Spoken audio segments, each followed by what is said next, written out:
Hi friends, welcome back to my channel. இன்றைக்கி நம்ம பார்க்க போகிற வீடியோ என்னென்னு பார்த்தீங்கன்னா, யோகி முத்துக்குமாரசாமி பற்றி தான் இந்த வீடியோவில் நாம் பார்க்க போகிறோம். கொண்டத்து காளியம்மன் கோவில் திருமுன்னிலை வடக்கு நோக்கி அமைந்துள்ளது. இந்த கோவிலின் சுற்று வளாகத்தில் அம்பிகையின் இடப்பக்கத்தில் கிழக்கு நோக்கிய வண்ணமாக ஒரு சிறிய உட்கோவில் அமைந்துள்ளது.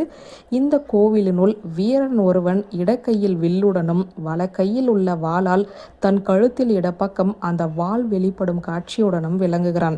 இந்த சன்னதியை இந்த ஊரார் முத்துக்குமார சுவாமி சன்னதியாக கருதி வழிபட்டு வருகிறார்கள்.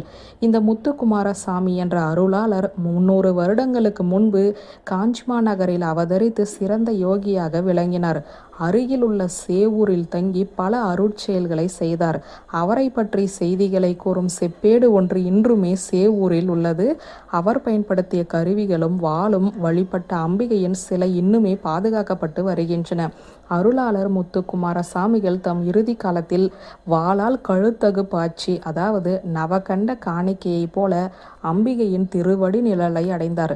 அவருடைய சமாதி சேவூரில் இன்றும் உள்ளது. அவருடைய அருட்செயல்களால் ஊர் மக்கள் அவரை தெய்வமாக மார்கழி திங்களில் விழா எடுத்து போற்றி வழிபடுகிறார்கள்.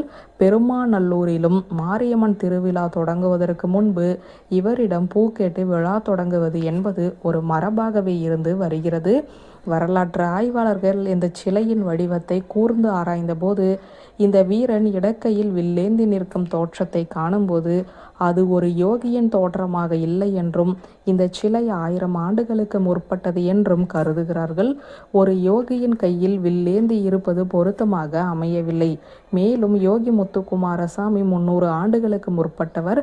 இந்த சிலை பழங்குடி மக்கள் தாங்கள் பெற்ற வெற்றிக்கு காணிக்கையாக காளி தேவிக்கு தங்கள் தலையை அறுத்து படைக்கும் காட்சியாக நவகண்ட படையலாக அமைந்துள்ளது என்றும் சிலர் கருதுகிறார்கள்.